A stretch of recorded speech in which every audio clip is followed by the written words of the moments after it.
ബെത്ലഹേമിലേക്കുള്ള യാത്ര, ഒരു പ്രതീക്ഷയും സഹനവും നിറഞ്ഞ കഥ. ക്രിസ്മസ് ഓരോ വർഷവും നമ്മെ സ്നേഹത്തിൻ്റെയും വെളിച്ചത്തിൻ്റെയും പാതയിലേക്ക് നയിക്കുന്നു.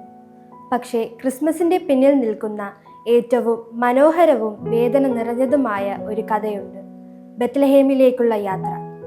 മറിയത്തും യോസെഫും ഒരു സാധാരണ ദമ്പതികൾ. ഒരു ദിവസം ഒരു ദൂതൻ പറഞ്ഞ സന്ദേശം കേട്ടു: മറിയേ, ദൈവപുത്രനെ നീ ജനിപ്പിക്കും. അതിൻ്റെ പിന്നാലെ അവർക്ക് മുന്നിൽ തുറന്നു വീണത് ഒരു ദീർഘവും കഠിനവുമായ യാത്ര, നസറത്തിൽ നിന്ന് ബെത്ലഹേമിലേക്ക്. ഈ യാത്ര സ്വപ്നങ്ങളാലോ ആനന്ദത്താലോ നിറഞ്ഞതല്ല. അവിടെയുണ്ടായിരുന്ന പൊടിയും ചൂടും ഭയവും കഠിനമായ പാതകളും, ഒരു ഗർഭിണിയായ അമ്മയുടെ വേദനയും ഒരു ഭർത്താവിൻ്റെ ആശങ്കയും. എന്നിരുന്നാലും അവരുടെ ഹൃദയത്തിലുണ്ടായിരുന്ന ഒരു കാര്യം മാത്രം: ദൈവം നമ്മോട് കൂടെയുണ്ട്. ഇതായിരുന്നു അവരെ മുന്നോട്ട് നയിച്ച പ്രതീക്ഷ.